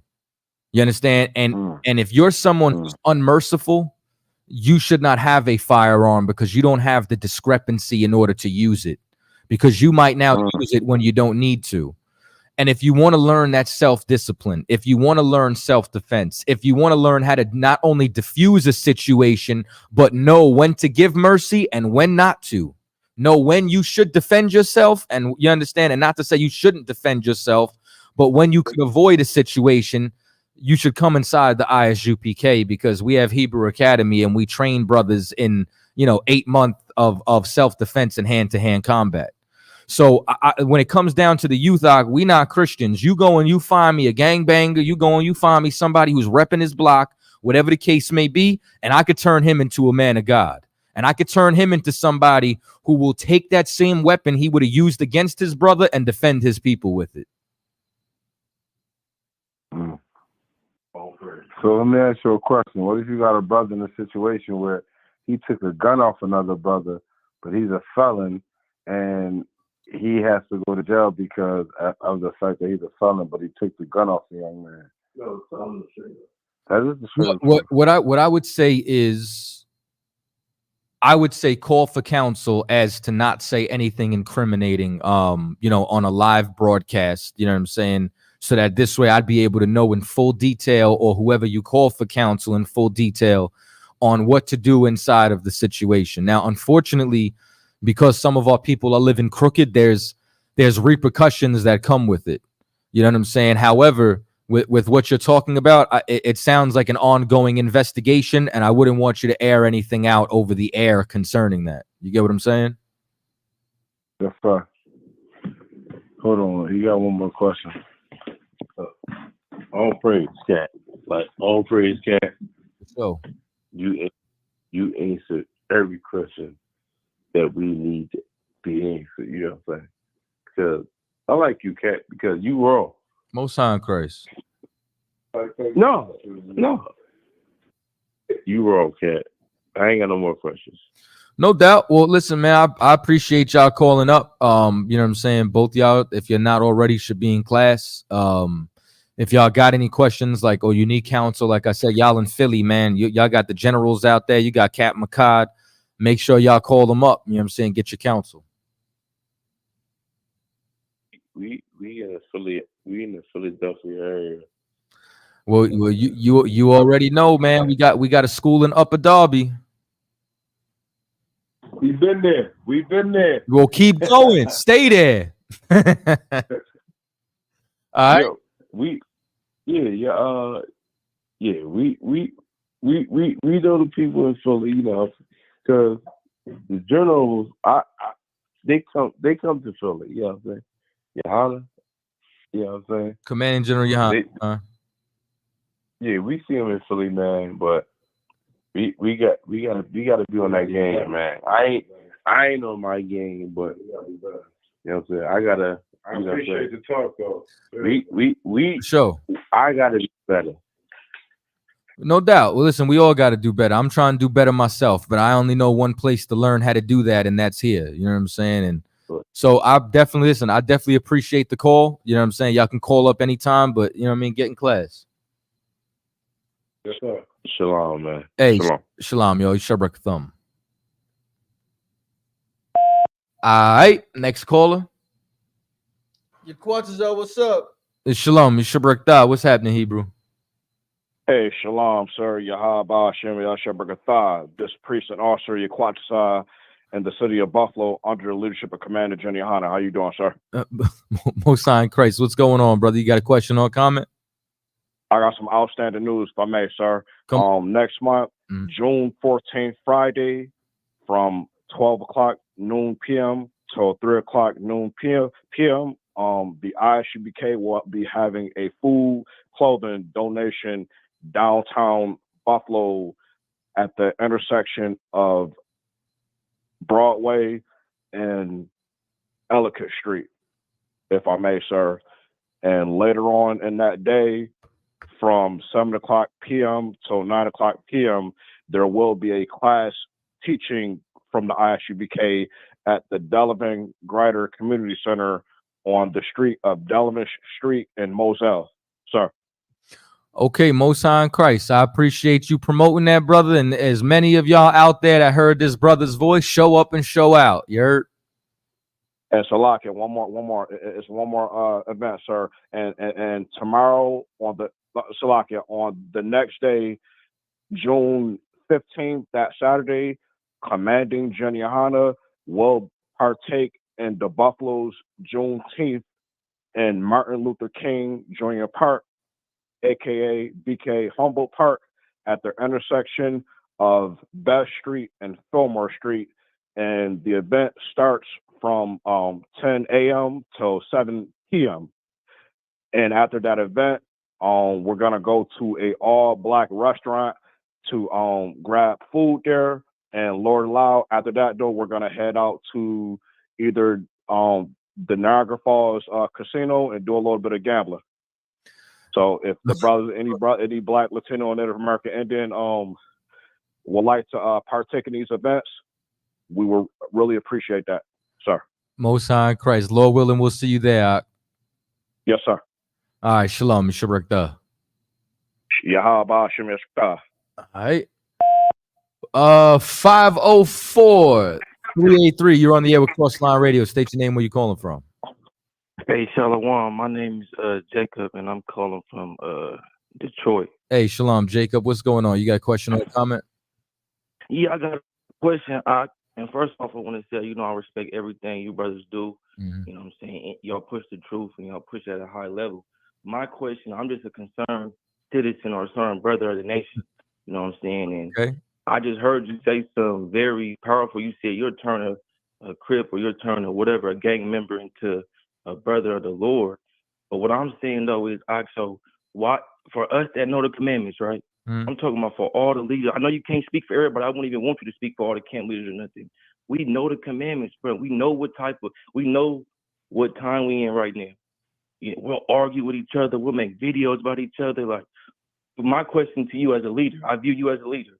Why don't we all come together? Like, why don't we have, all the camps, all the communities come together and have leadership or conversations among each other to help us out? Like, give us stores, give us hospitals, give us community. I mean, whatever it is, ISU, UPK, and IUIC, I might not get along, but y'all can help each other build communities, build houses. Why don't we come together? Like, that's really my question. I don't want to be too long-winded. Nah, no sweat. It's a good question. I'm glad that you called up as a concerned brother who knows he's an Israelite. I have a question. Are you in a camp? No. And to be honest with you, this is what I learned in this truth.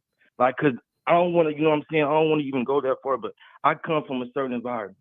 You know what I'm saying? I come from where my best friends right now are currently killers and they facing life in jail. They in life in jail. That's what they going through. So when I first came into the truth, I seen, I think it was Sakari I seen. Mm-hmm. Then I seen y'all next. I think I seen Captain Tazariak teaching. Then I seen like kind of like how y'all was like into it with a certain group or a certain other camp was into it, and I'm thinking like, bro, I just came from that for real. Like, and I'm not throwing no shade at y'all because y'all brothers do the mighty work. If it wasn't for a lot of y'all, like we wouldn't be in here. A lot of us wouldn't be in here. So anybody who hating on camps, you know what I'm saying, that's bunk. You know what I'm saying? I'm just saying like, I just see the division, so I never could, like, you know what I'm saying? Because I love brothers too much to even want to pick a side or choose or do anything like that. Because y'all all mean something to me. And Howard said that he chose us because we was the smallest in numbers, so we all we got. Right. So how can I be against my brother regardless of what, you know what I'm saying? It might be a Saturday Sabbath, or these brothers might keep the lunar Sabbath. Okay, well, I still love you, and I hope the Most High give you wisdom. I hope you open up your eyes. You know, why can't it be something like that? Because, you know, we know that you really know the scripture. I listen to y'all, I learn from y'all. You know we in the last days, and we all we got. Right. And if we can't help each other, then that's just my big question. That's the question I present to all the leaders. And I don't even want to hold you accountable for all the leaders because, you know what I'm saying? But that's just my question I would have for all leaders. I understand. Are you ready to receive the answer? Absolutely. Okay. I'm gonna give you a little bit of medicine. You understand? It ain't gonna taste good.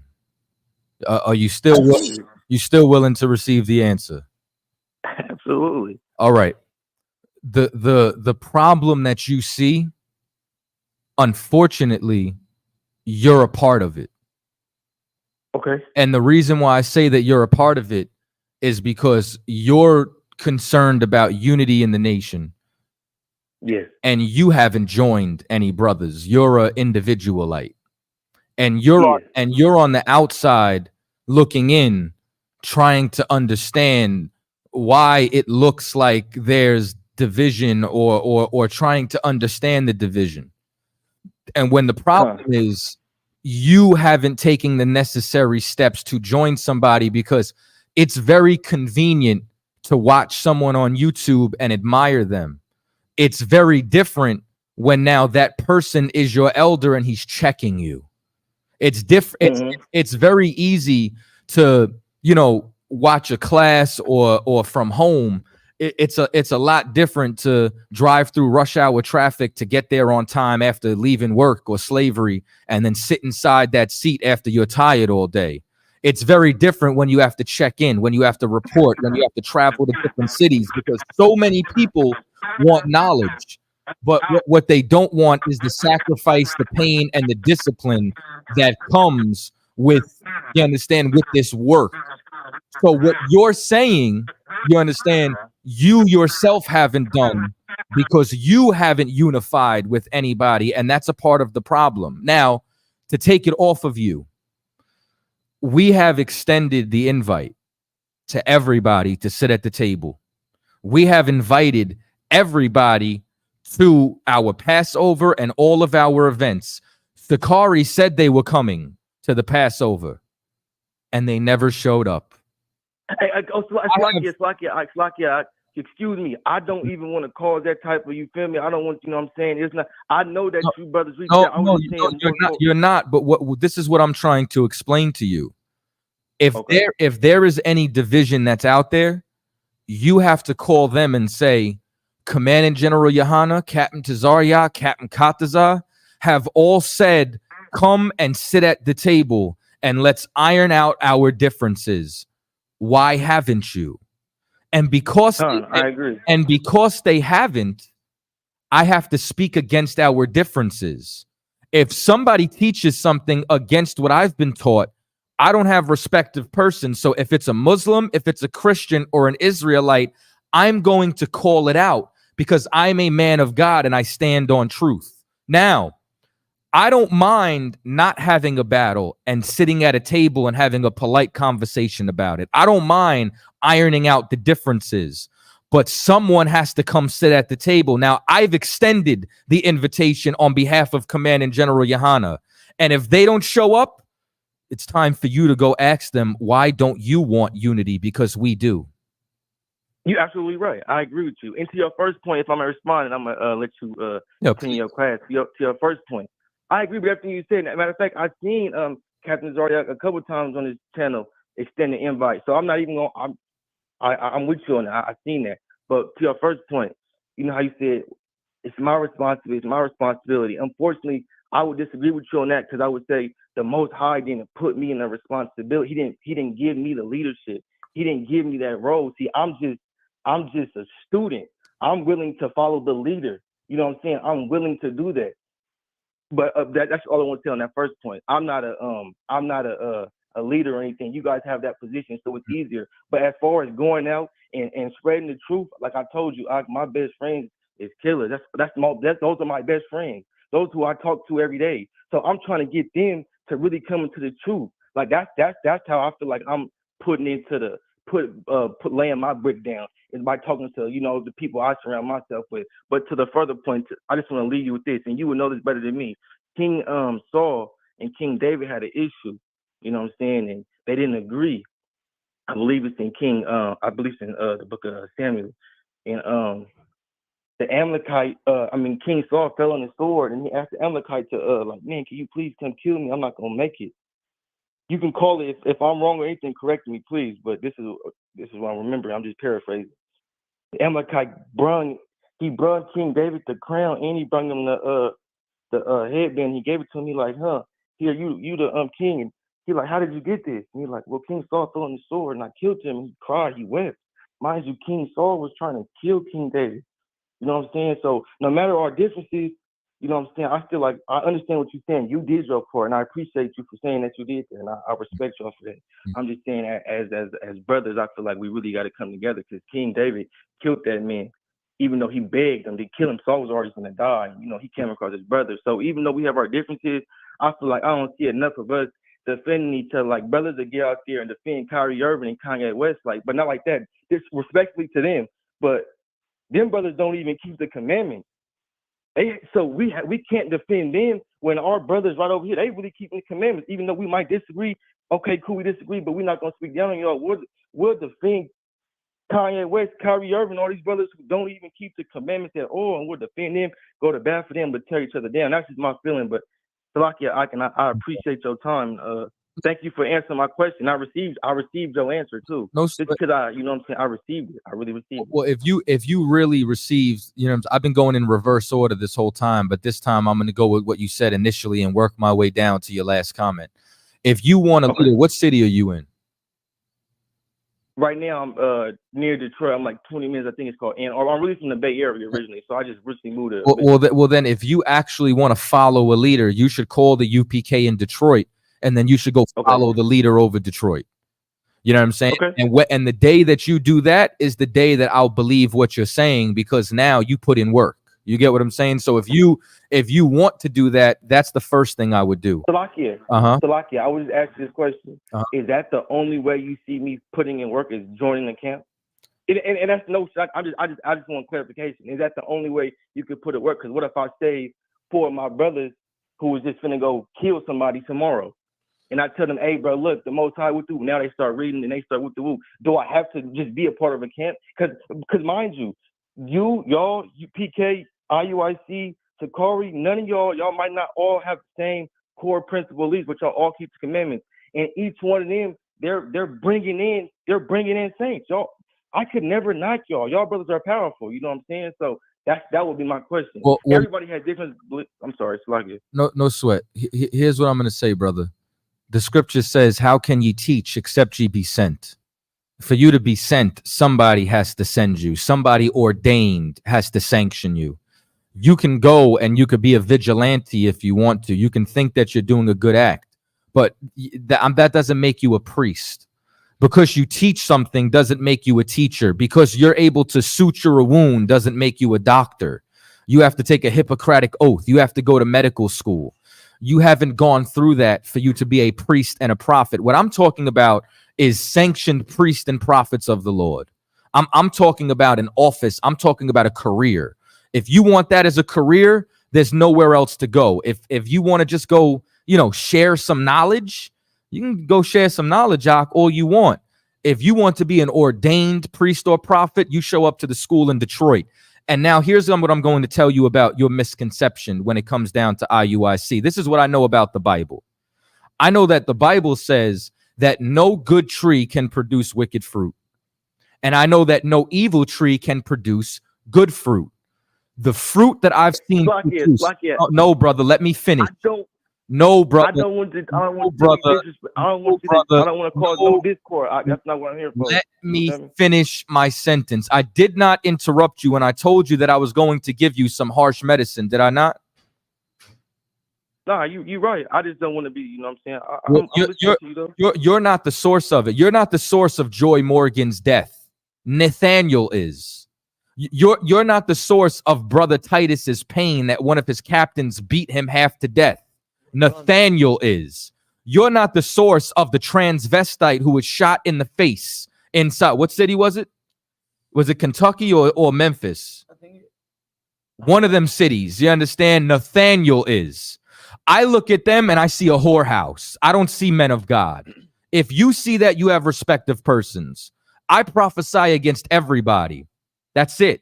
Plain and simple. The same way I would against the Christian church is the same way I'll speak against them. Not to mention the brothers inside here that they jumped, that they stood on them like police would. So what you're talking about is I'm not judging them because they're not with us. I'm not saying this because there's a separation. I'm saying this because of their actions, because of the content of their character. That is not what men of God do. Never mind that Nate was a crooked cop. You might not know that. But once again, I've been here for a couple of winters, Ak. You understand? I was here before. I'm with you, Ak. Walk with me. I was in this school before Sakari existed. I was in this school before any of these different camps popped up. When I came in the truth, there was 6 quote-unquote camps. I've watched this. I've witnessed it. I have a different vantage point than you. So, with that being said, brother, you understand, if anybody wants to sit at the table and iron out differences, the invitation has been extended. And if you are really about solving division, if you are really about unity, then the invitation has been sent to you. Go to the Detroit school. Outside of that, it's just talk.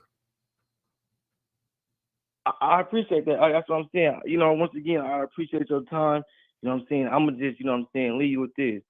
Like I told you, I come from a different environment, so I just believe all in-house business is in-house business. And I didn't mean to come up here and stir it up. So Salakia to you or to anybody else, you know what I'm saying, that feel like I did that. That was not my intention. Brother, that's how you feel about it. I don't feel anything stirred up. I'm standing on the same business I would have before. You asked a question and I answered. That's the position. Khan, I respect your position. I was just telling that for anybody as well. You know, you can't, you know what I'm saying, everybody can't speak for you and you can't speak for everybody. You know what I'm saying? So I'm just saying that to anybody who I might have offended out there.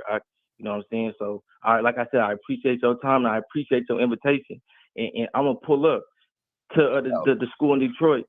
And I appreciate that. And I'm going to sit down and talk to whoever want to talk to me. We're going to just go from there. All right, well, Most High in Christ. So, you know what I'm saying? Lord be with you, brother. Hopefully we see you there. Yeah. Lucky. No sweat.